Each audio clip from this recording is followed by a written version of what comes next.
podcast, we have Mr. Anoop Philip, a veteran journalist who's been in the industry for more than 16 years, making copies error-free, literate, and attractive. He's worked as the desk head for various national newspapers like the Times of India, the Hindu, the Hindustan Times, and has also helped to uplift the digital operations of magazines like Outlook. Mr. Mr. Philip, thank you so much for your time. 16 years in the industry. How have you seen the industry changed, both in general and in terms of the language used and shift from the physical to the online medium? You know, there has been a vast technological differences. 16 years back and now. Back then when I was starting my career as a sub editor in the New Indian Express, I've never, the technology wasn't so different. We used to have we used to use the butter papers. We used to have other, antiquated, technological stuffs, which even people, if some of the copy editors or the people on the desk, if they happen to see that, they will be shocked by the kind of stuff we used to work with. Now things have moved fast. In the last 16 years, it's big change. The print, from the print to the online in the last 10 years, it has been a, phenomenal growth. In terms of technology, in terms of leveraging the social media.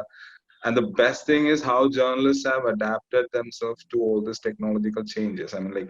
We thought we were legacy editors, we would not be able to move. Then suddenly this online journalism comes, Twitter, Facebook, everybody, got onto it.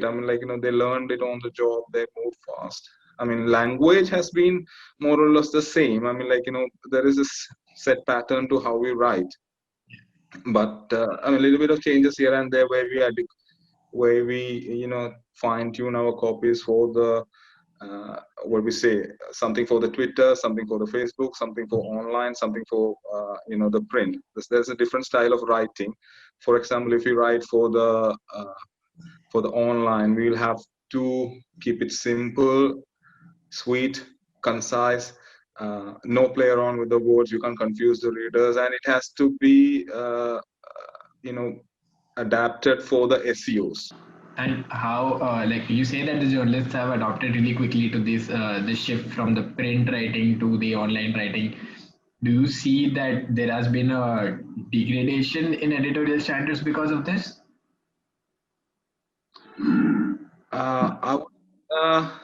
See, the degradation in editorial standard is a wide, broad-based thing. I can't say that because that I will be angering my, I'll be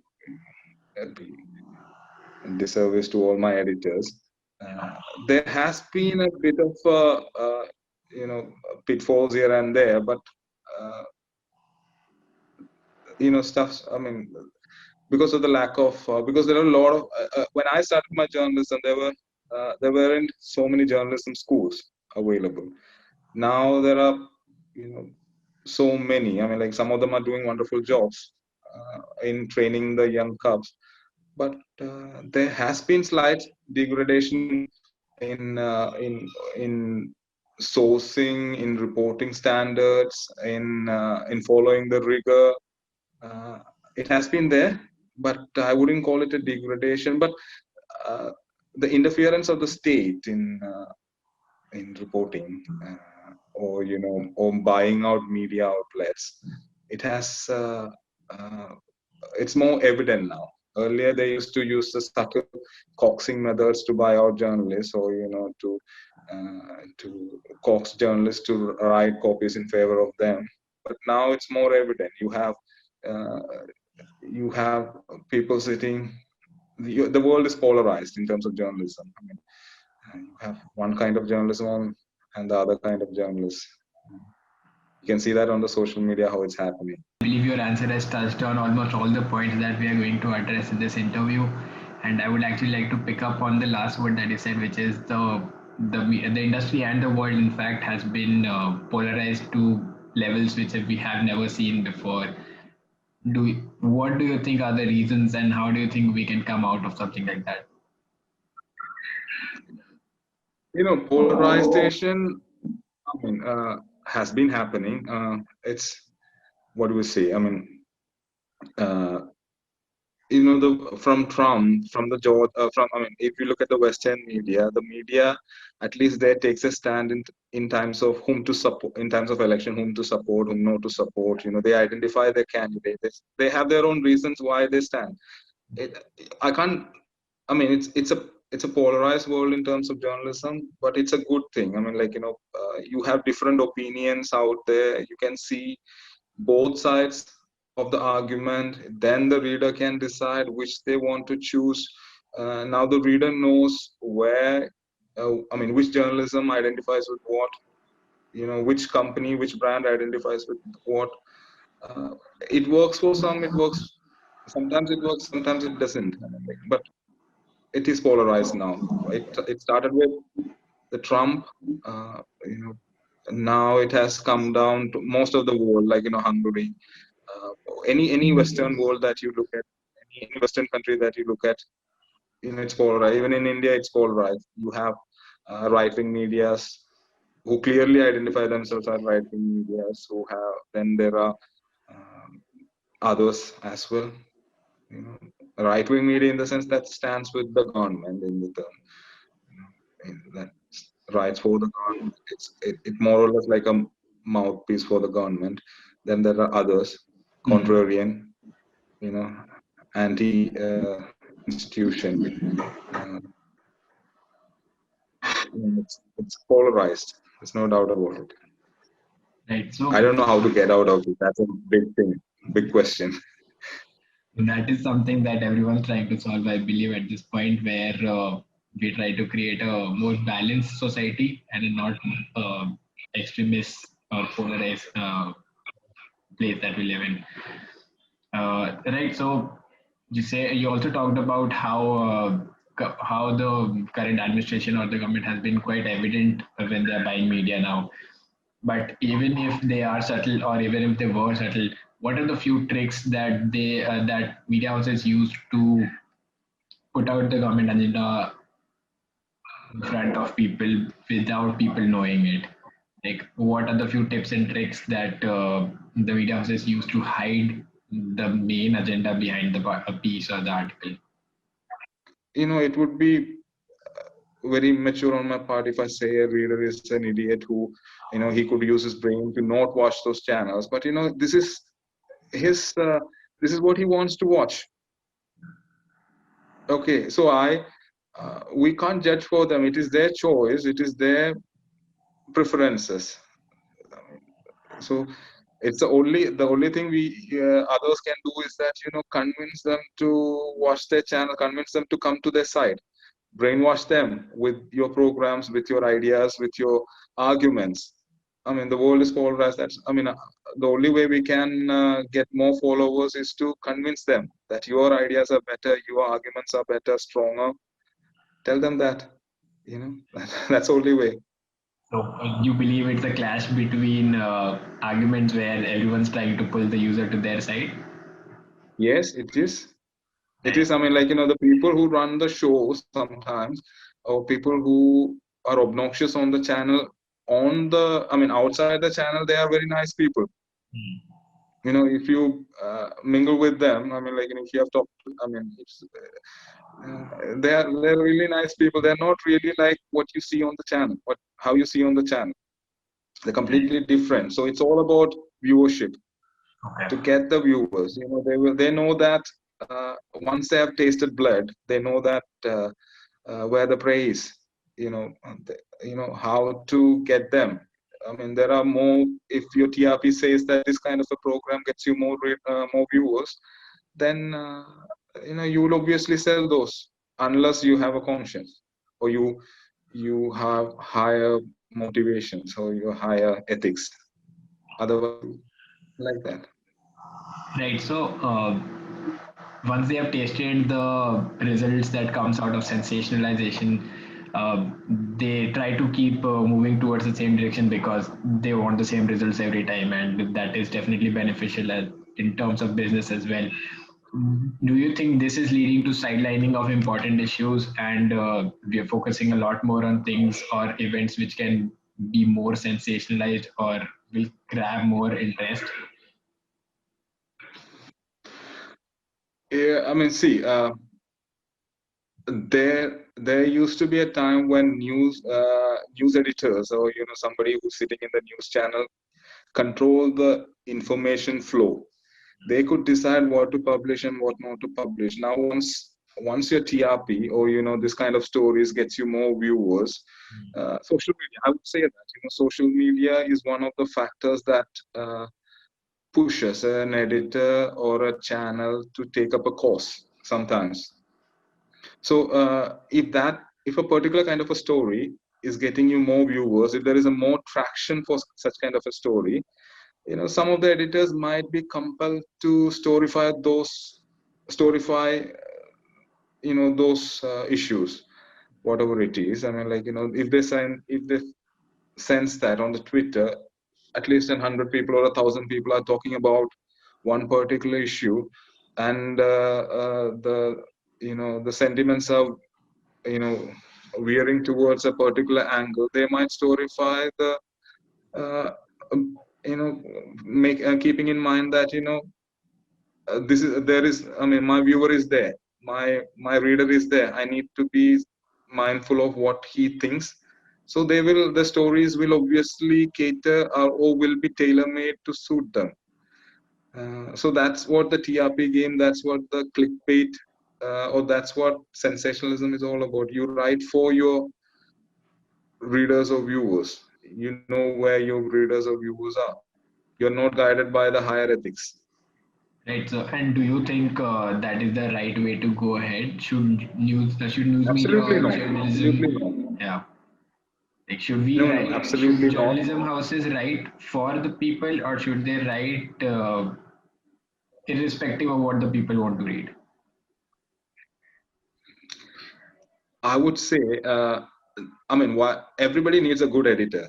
I Yeah. mean, not everything that you want to read or not what you want to see is good for you. Hmm. Obviously, everybody likes pornography. I mean, not everybody, I wouldn't say that, but most people like pornography. But that doesn't mean that that can be out there in the public. You have to judge. I would say it's a bit paternalizing, but I would say a good editor should judge what's good for your uh, readers. Hmm. What kind of stories that needs to go out? Everything. There are 1,000 kinds of stories that arrive at your news text, but a good editor has to pick and choose what is good for you, good for your reader. The higher good of the society. Who I mean, a editor doesn't, or a newspaper rarely gains anything by printing stories on tribals, stories on the marginalized, stories on the Dalits. But you still have papers in Delhi-based papers who have Dalits or marginalized societies or sections as their prime coverage. They give huge importance. My last organization, the Indian Express, gave huge importance to Dalit uh, stories or marginalized stories. Not every reader wants to read about that, but it's a good editor's decision to pick stories that they think the reader should know. Right. That's a good editor. Everybody needs a good editor. Of course, and the good editor acts as the filter, as you said. He or It she is a is, filter. It is a yeah, filter. it is the filter that, and that is one of the main USPs, if I may use the word, for a news media or a publishing house, that we filter out the stories and we give you what is the most important and also what suits your need. Social media has completely removed, so, and even the internet has completely removed that filter, and now everyone's become a publisher and everyone can write any content that they want. Do you think there needs to be some sort of regulation on this, or on the internet, so that we can have that filter back on a system like the internet? Uh, See, what can I say? I mean, I'm not for regulating the internet. It's a double-edged sword. So when you say that, when you the minute you use the word regulation, the question arises: who will regulate the internet? Who has the key to control the flow? I mean, like, what's suitable for you, what's not suitable for you, what you should see, what you should not see, what you should wear, what you should not wear. So the regulation is a double-edged sword. I mean, like, you obviously, I obviously don't want to give the key to the government to. So right now the burden on protecting the users from harmful content lies on the social media or the publishing industry. Intermediaries that I would call as, Twitters or Facebooks or YouTube. They're all intermediaries. I mean, like, right now the burden is on them to filter out what's wrong, what's bad for the users. Google, uh, removes millions and millions of pages, or YouTube removes, same amount of content from their website. Or they regulate. They are out there to regulate. Twitter, they do regulate stuff. uh, there is this norm that, society has, book publishing industry has adhered to those norms created by the society, what they think is good for them. The content that newspaper used to publish earlier is not there now. So I mean, every time they adapt, even the pornography the industry, they also adhere to their own norms. So so everybody, even the book publishing industry, they have their own norms. So self censorship or self regulation is uh, what is best. I don't want to give the key to the government, because the minute you give the key to the government, they will decide. They're very pricky. I Yeah. mean, like, the government will decide. Anybody who's a thorn in the flesh, they will like to squash them. I mean, like, so free Right. speech will be endangered. The minute you give the key to the publishing, the government. You touched upon the fact that sourcing and noting the sources about the stories is something that is degrading when we talked about degrading editorial standards for newspapers and other media houses. Do you think that is something which is happening right now? How is that leading to fake news and or the steps taken to verify a source reduced? No, it has certainly come down. I mean, in some newspapers, the way reporters source a story, it has, I mean, like, over the years, I've seen degradation in that.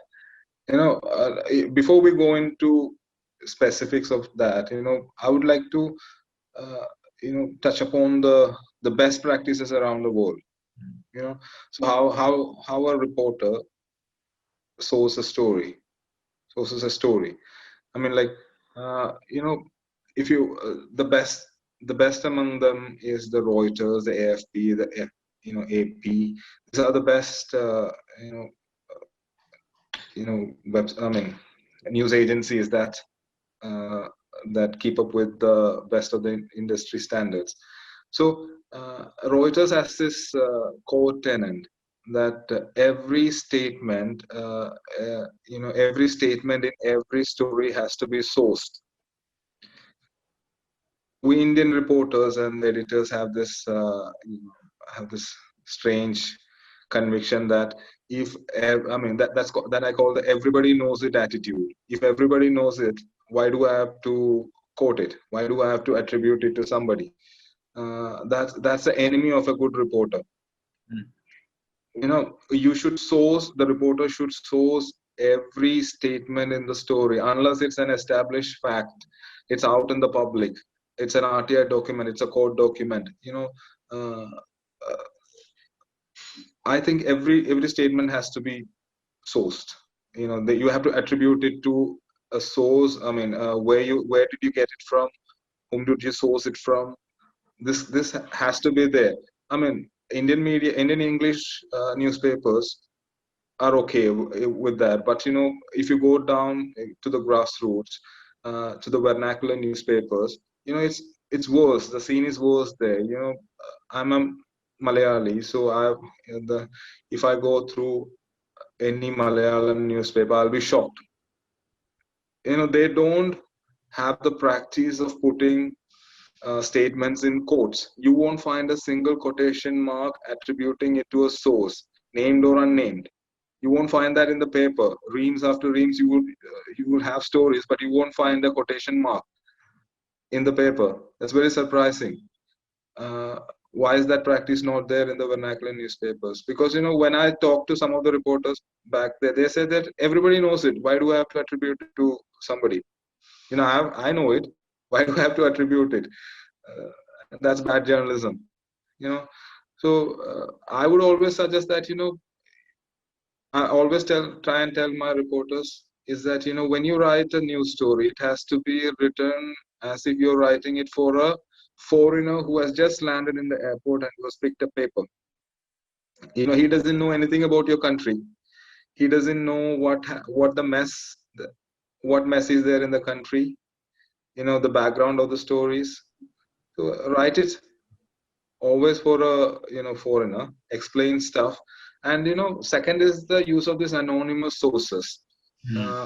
New York Times sometime back decided that they will not be using anonymous sources unless you know uh, the higher up decide that or think that this story cannot be reported in any way, in any other way.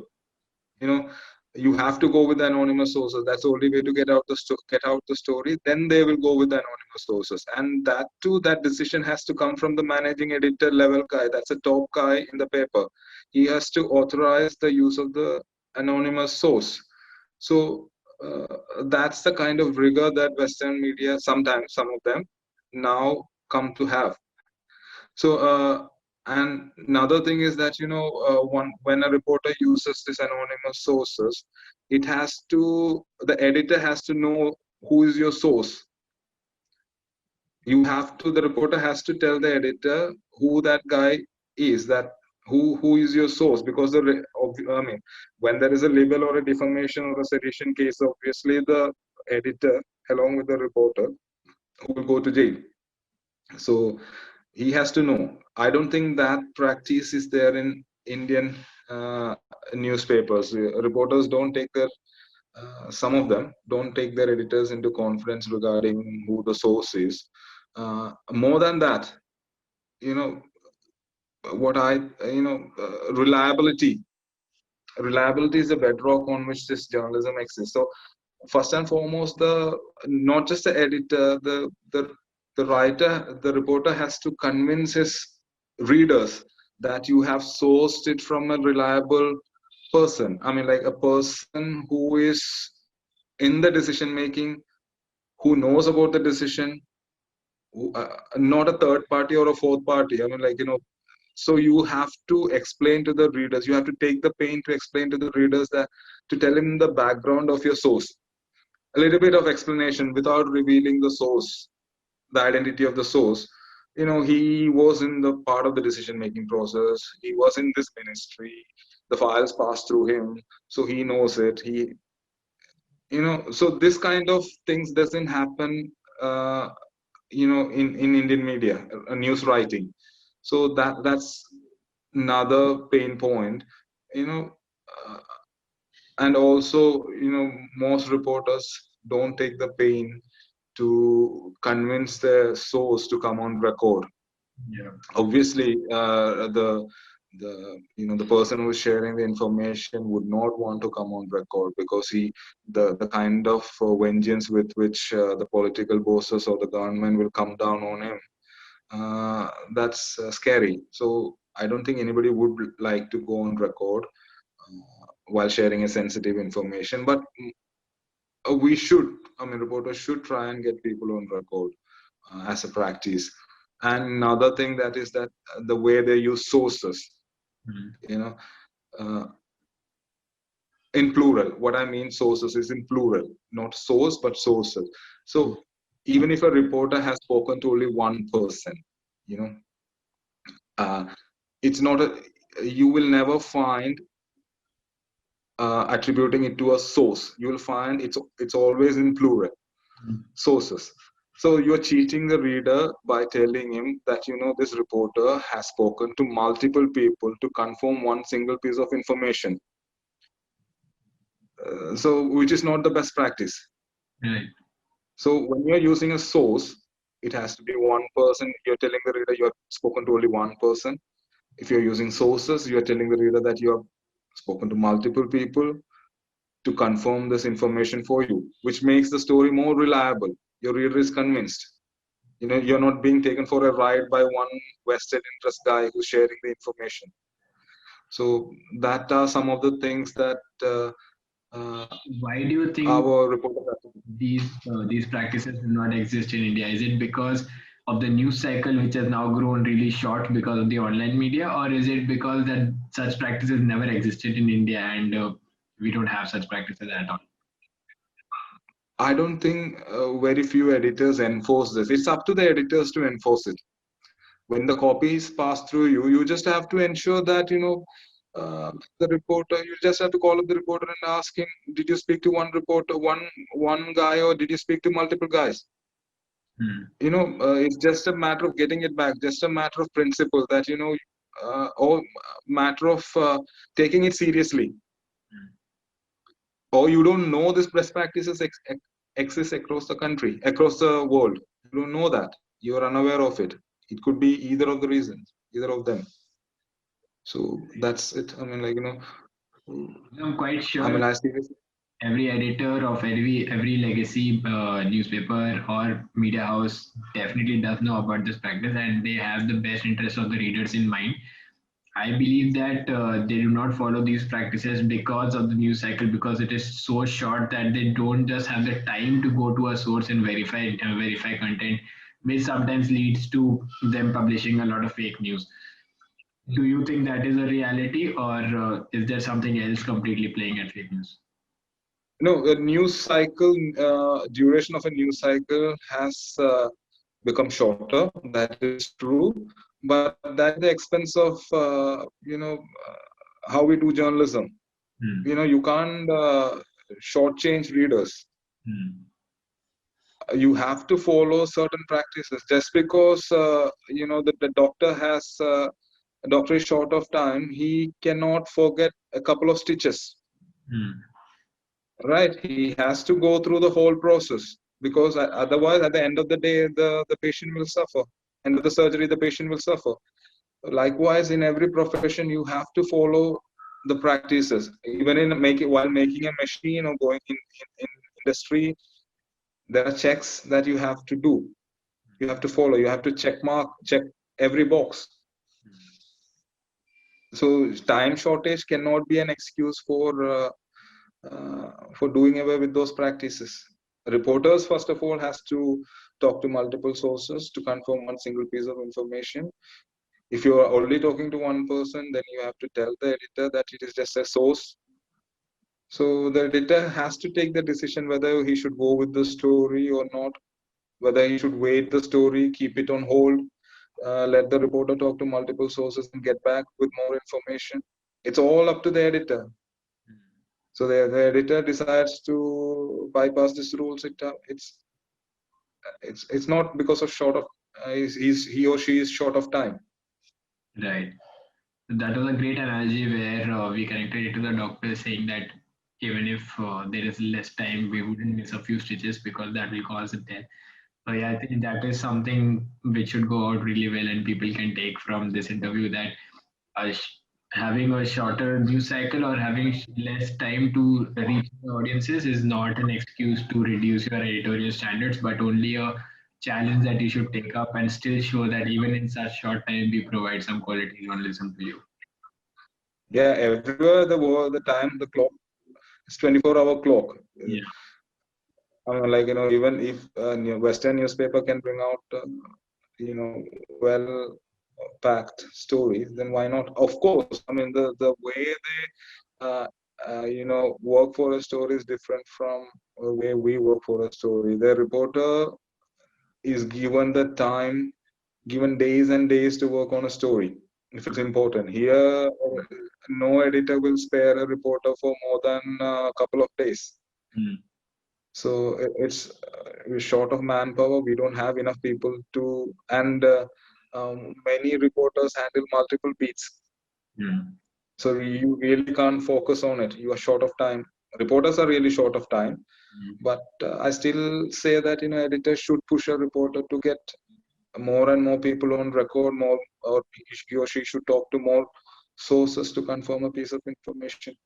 So So why do the editors do not give them enough time? Is it because of expenses or something else is at play?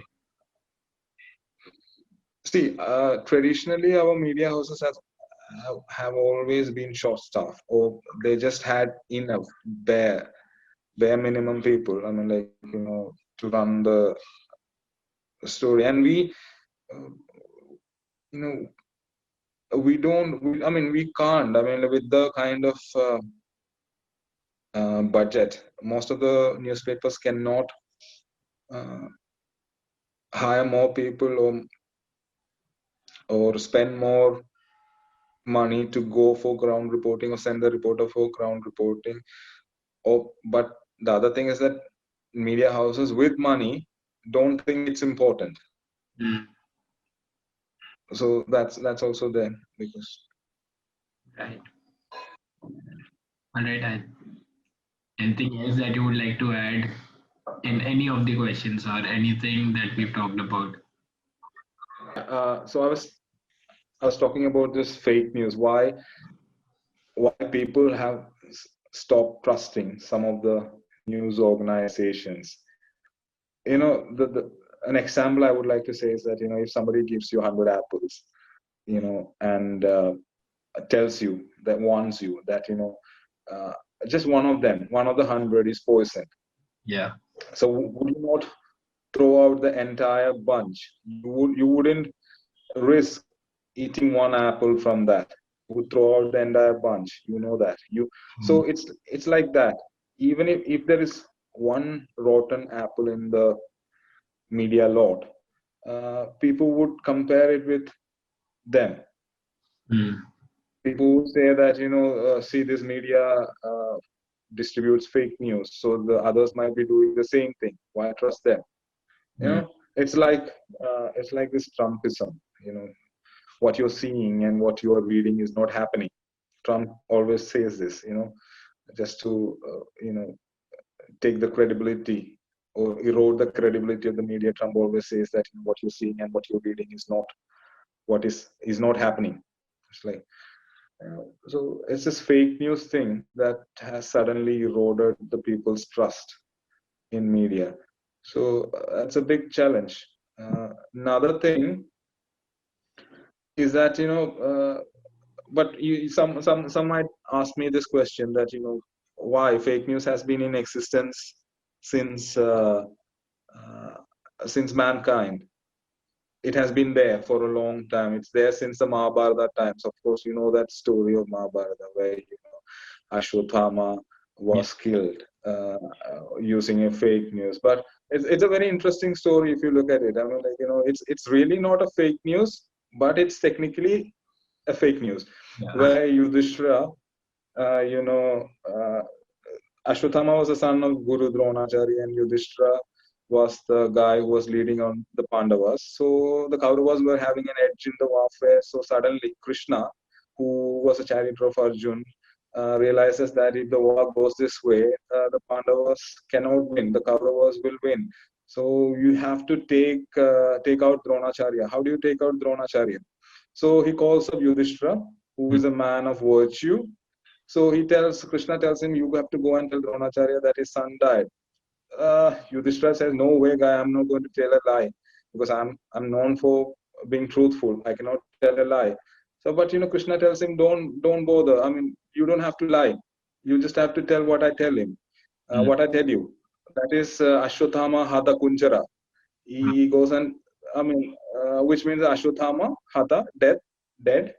Kunjara is an elephant. Mm. So Yudhishthira, and technically an elephant named Ashwatthama had died or was killed, to make this news truthful. Yudhishthira agrees. He goes to Dronacharya and tells him that, Hashutama Hata Kunjara. By the time Kunjara is heard, Krishna blows a conch so loud that it drowns out the word um, Kunjara. So technically, what Dronacharya hears is Ashwatthama Hada. Ashwatthama is dead. His son is dead. So he immediately drops the weapons and runs away, saying that whom do I have to? I don't have anybody to live for. Why am I fighting? So he drops the weapon. So Pandavas gets an edge over Kauravas. That's technically one of the first fake news, half fake news I would call them. Like technically, Yudhishthira did not lie, but end of the day, that was a fake news. Yeah. And how you would also have seen how some of the Hindi journalists bragging about the rupees 2000 notes. So how they went about saying that they had GPS chips, how satellites high up in the sky could see nodes that are hidden or kept in trenches or hidden deep under the earth. You can still see them with the new rupees 2000 note. So these are the kind of fake news. Audiences trust has eroded because of all these fake news, and even credible news organizations are facing the brunt of all this rotten apples in the industry. Everybody has to go the extra mile to prove that you're credible. It's a big challenge on them. So how do news do that now? Like, how do they tell people that they are a credible source? How do I mean, you have a credible source. How do I tell the reader that I have a credible source? Yeah. Is that your question? Yeah. I mean, there is no. General, how do the brand tell people that I am a credible source? I am not just another tabloid, or I am not just another fake news organization. See, this is a trust that you build up over the years. You can't do it one fine morning. You can do it with a story by publishing a credible story. But the government, if it's a story that's a thorn in the flesh of the government would obviously deny. PIB will come out with a seal saying it's a fake news. But still, this are trust. Trust is something that you generate over the years. By carefully ensuring that you don't have fake news, you don't have wrong stories in your paper. So people will tell, for example, Indian Express, if something comes on the front page of the Indian Express, or some other equally credible organization, government will not deny it. Government will have to take notice. So people will not deny this. People will trust what comes in the Indian Express because they know it's a credible media organization. Its reporters are credible. Its outstation reporters are extremely hardworking. Like for Jharkhand, you saw a series of reports that came out of the Jharkhand recently. So you have to invest in your reporters, which the news organization have done. So they have also delivered. Some people. And this investing in your journalists is something which I don't see happening in media houses right now because of the layoffs and because as soon as they want to reduce the costs, journalists are the first one to go. But I personally believe that they should be the last one to go because they are the ones producing your product. They are the ones who give you the stories that will sell, and they are the ones who run the organization. But still, journalists are being No. laid off. Why is that so? No, I don't think journalists are the first to go in any organization. I mean, like when there is a layoff, I mean, I've seen in Times, I've seen in HT, I've seen in Indian Express. When there is a layoff, it happens across the sectors, across the departments. Right. Even for example, in the Indian Express, layoff started first in the advertisement sections, then slowly it came to the editorial sections. But they don't target news the editorial department first when Right. there is a layoff. That I think a bit harsh to say. Mm. because that happens, that the load is distributed equally among the departments. They're given a target. You have to reduce your expenses by, you know, by X percentage. Mm. Likewise, they might cut down on the high-paying people. You know, they might, you know, they might do. I mean, they have their own ways to bring down the expenses. So it's not true that, editorial is targeted first or let go. Editors are let go first. Mm. That's that's a bit harsh statement. I agree. First, but at the end of it, they are still targeted, and the thing targeted in the sense that they are still laid off, and I believe they shouldn't be laid off for the same, not just because it's important, but also because if you wouldn't have any journalists, you won't be able to run a media house. So reducing the number of journalists will only reduce your output and will only reduce the trust that people have on you, and then you'll have to have more layoffs because the advertisers won't trust you, and it's a self like it's a whirlpool where where you're self-destructing yourself. I believe that is something which is happening that I don't really gel well with. Frankly, stories of layoff in media organization doesn't reach the people. I mean, I don't think. I mean, only people who care about news industry Yeah, or keenly watch news industry will know what's happening inside the news industry. Or thousands of layoffs inside the news industry will never reach, yeah. uh, the homes of people, because unlike a layoff in an IT sector, which will have reverberations across homes in India, middle class homes in India, news industry is hardly representative in Hmm. that way. So people don't know what's happening inside the news Get to know industry. about the layoffs, but the layoffs will impact the quality of the paper, and then then people will start losing trust in the paper. When people start losing trust, they stop purchasing. It'll become less attractive for advertisers, and therefore the paper will make even less money, and then they'll have to make more layoffs, and so it's a vicious cycle that they fall into. It's a vicious cycle. Yeah, The biggest impact is that once you start laying off, you're putting additional burden on your co-workers. yeah. When a person leaves, that work burden comes to you, Mm. person sitting next to you. So he has to bear the burden. So that's the biggest impact of layoff, apart from the financial impact a person who has been laid off will face. But in companies, it will lead to additional work pressure. Mm. So beats will increase for reporters. Editors will have to share more work. Mm. So I mean, that's a vicious cycle. So, Definitely. And how do you see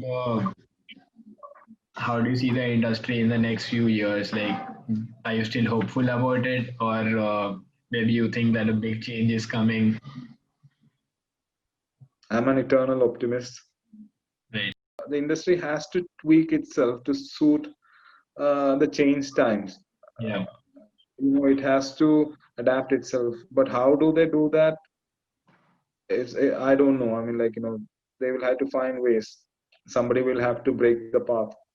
Uh, so there will obviously be changes how Yeah. we work as a journalist, but still journalism will be the same.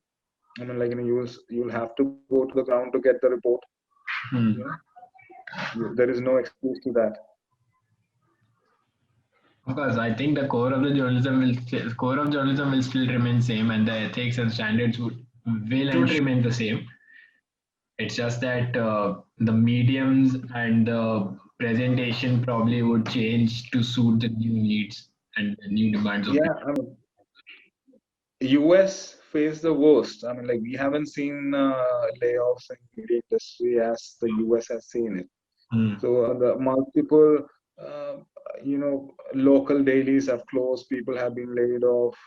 But I mean, when that was happening on one side, in the New York Times and big companies, started amassing readers. Yeah. They bounced back. They came back. I mean, you have a record number of online readers for New York Times and other Yeah. publications. So people who are doing, who have, who's, you know, foundation is strong, they are doing it well. They are building on their reputation. They're doing it better. So people who are not up to the mark will sink. Right. So do you think that will be the case in India as well, where in future only the legacy brands will stand and the other will probably fall because they don't even have the time to gain the reader's trust or the resources to gain the reader's trust and stand and sustain at the same time.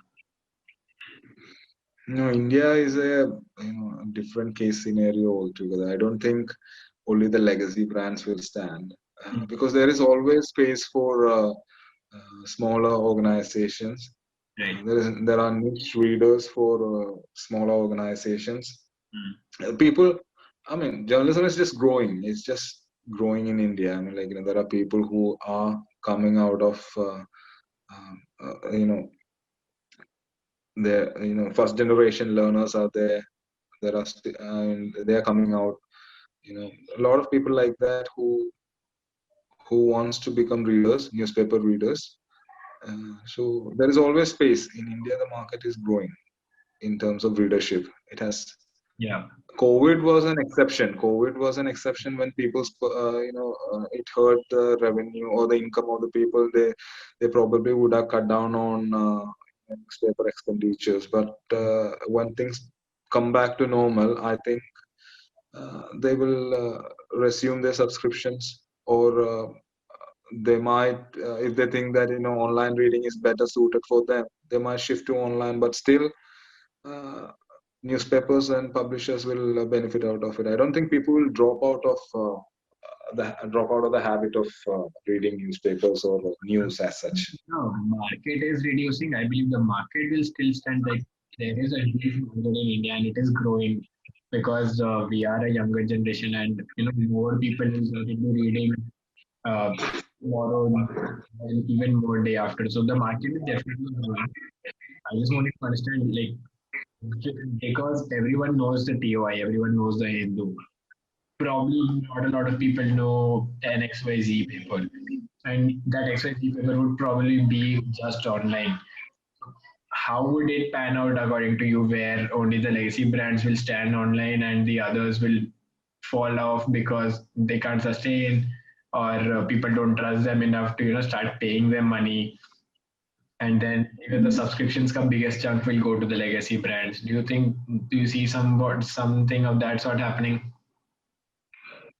See, no, I haven't seen a news organization that has started off with subscription in the sense that I mean, that, for example, if somebody started publication yesterday, and they would obviously keep it open for readers. They wouldn't start subscription at once. So most of them would have investments. They wouldn't start publication without investment. So you will have an investment for the next 5 years or 4 years, promised investment. That's your capital.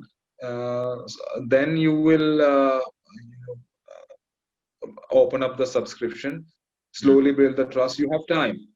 If you do credible journalism, if you do grow to the ground, if you report truth, if you report opinion, I mean, if you're recognized, I mean, you will be recognized if you do good journalism. So I mean, so you have time. 5 years is good enough time to establish a brand. So most of the new age media that started, I mean, so they have capital, they have investments. So they have now slowly started pushing for subscription because they have that trust. They know that people know them by now. Yeah. So if still people are not coming to read them, then that's a problem because that they haven't been impactful enough to lure readers. They will have to devise their own strategy to how to grab the eyeballs, how to get more readers. That's an editorial strategy that editors have to devise. Right. All right. And what are your thoughts on news aggregators in general? Like especially the ones which operate in India, for example, Daily Hunt, In Shorts. and Geo News, who aggregate content and just put it out as a breaking news piece, or basically populate more apps and increase news anxiety for readers. Like, what are your thoughts on them? See, news aggregates. I mean, they don't do original stuff, right? They aggregate stuff. They. I mean, that's already out there in the media. They're just giving more reach to the already existing content. Hmm. So they. I mean, that's basically strategy. How a daily hunt gets more readers to click on the news. So that's not basically. I don't think that that's too much to do with any journalism. Basically, they are trying to sell stuff to more readers. Hmm. So I mean, I mean, some might be capable of garnering more readers.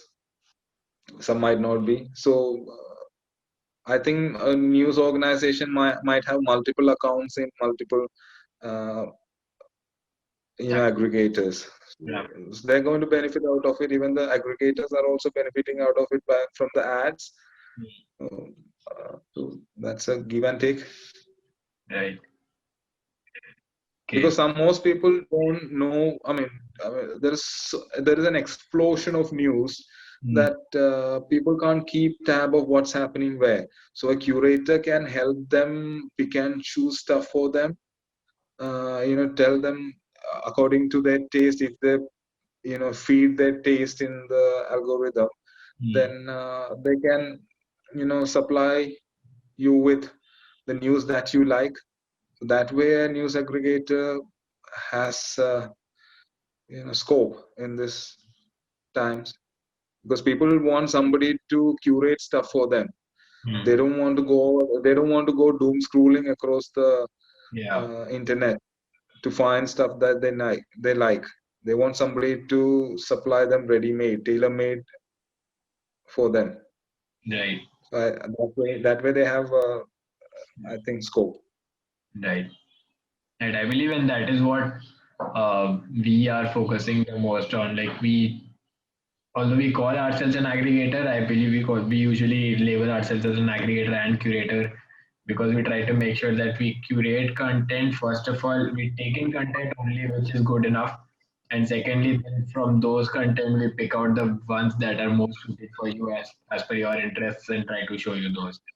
So we're trying to add some value there as well, where it is more curation than aggregation and just loading you with 10,000 stories that come up every day. We don't usually Mm. do that. We usually take up content, maybe only 50 or 200 stories a day, and then out of those we pick out the ones that really interest you, and the long form which will add more insight to you. Right. Okay, good luck for your venture. Thank you so much. Okay.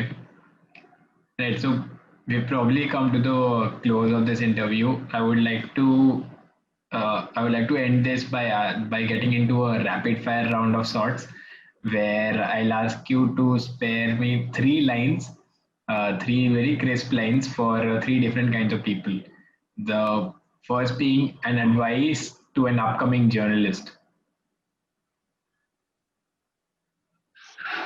Read, read. Read. All right. Uh, and a request to your peers or colleagues.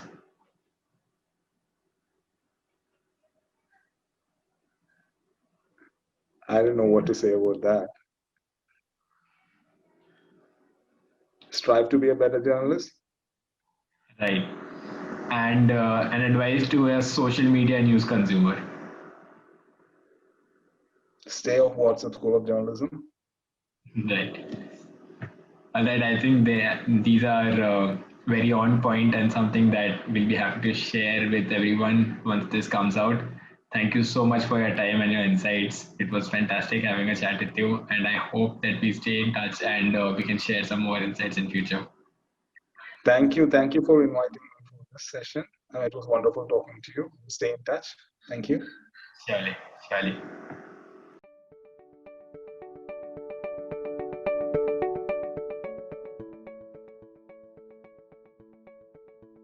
Advice to an upcoming journalist, someone who has just started.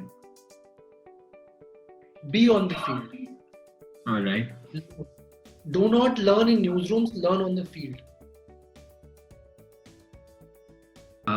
Advice to a social media news consumer. Be cautious of what you're reading.